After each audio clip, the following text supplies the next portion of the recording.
नमस्कार, one India Hindi में आपका स्वागत है। मैं हूं विकास कुमार। बीजेपी सांसद सुब्रमण्यम स्वामी इन दिनों केंद्र की मोदी सरकार पर हमलावर हैं। वो केंद्र की नीतियों और बीजेपी की कार्यप्रणाली को लेकर लगातार सवाल खड़े कर रहे हैं। फिर चाहे भारत चीन का मसला हो या भारतीय अर्थव्यवस्था का मुद्दा।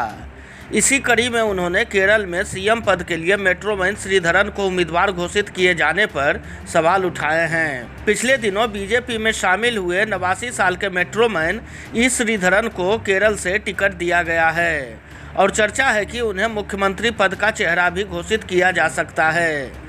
एक तरफ श्रीधरन ने 89 साल में राजनीति में डेब्यू किया है तो दूसरी तरफ 75 से ज़्यादा उम्र के बीजेपी के दिग्गज नेताओं को उम्र का हवाला देकर किनारे कर दिया गया। इस पर बीजेपी सांसद सुब्रमण्यम स्वामी ने कहा कि 2024 के लोकसभा चुनाव में लाल कृष्ण आडवाणी और मुरली मनोहर जोशी को भी चुनाव लड़ना चाहिए। एक ट्वीट में स्वामी ने कहा कि बीजेपी ने श्रीधरन को 89 साल की उम्र में केरल का मुख्यमंत्री उम्मीदवार बना दिया। दूसरे शब्दों में कहे तो 75 साल से ज़्यादा वालों को वनवास की तरह मार्गदर्शन मंडल में डालने के फैसले पर यू टर्न ले लिया।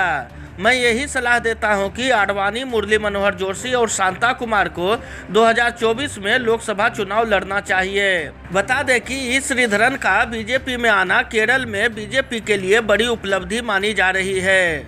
मेट्रोमैन के नाम से लोकप्रिय श्रीधरन की छवि एक बेदाग नौकरशाह की रही है। साल 2014 के लोकसभा चुनाव से पहले श्रीधरन ने प्रधानमंत्री नरेंद्र मोदी की तारीफ कर कहा था कि मोदी देश के सबसे योग्य लीडर्स में से हैं और उनके हाथ में देश का भविष्य बेहतर हो सकता है।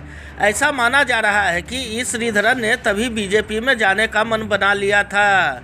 बीजेपी में शामिल होने के बाद उन्होंने कहा था कि बीजेपी में जाने का फैसला एक दिन में नहीं किया है। मैं राज्य के लिए काम करना चाहता हूं, इसलिए बीजेपी में शामिल हो रहा हूं। केरल सरकार के मेट्रो प्रोजेक्ट के लिए कंसल्टेंसी वर्क भी अब मैं बंद कर दूंगा। इस खबर में फिलहाल इतना ही। तमाम अपडेट्स के लिए बने रहिए वन इंडिया के साथ।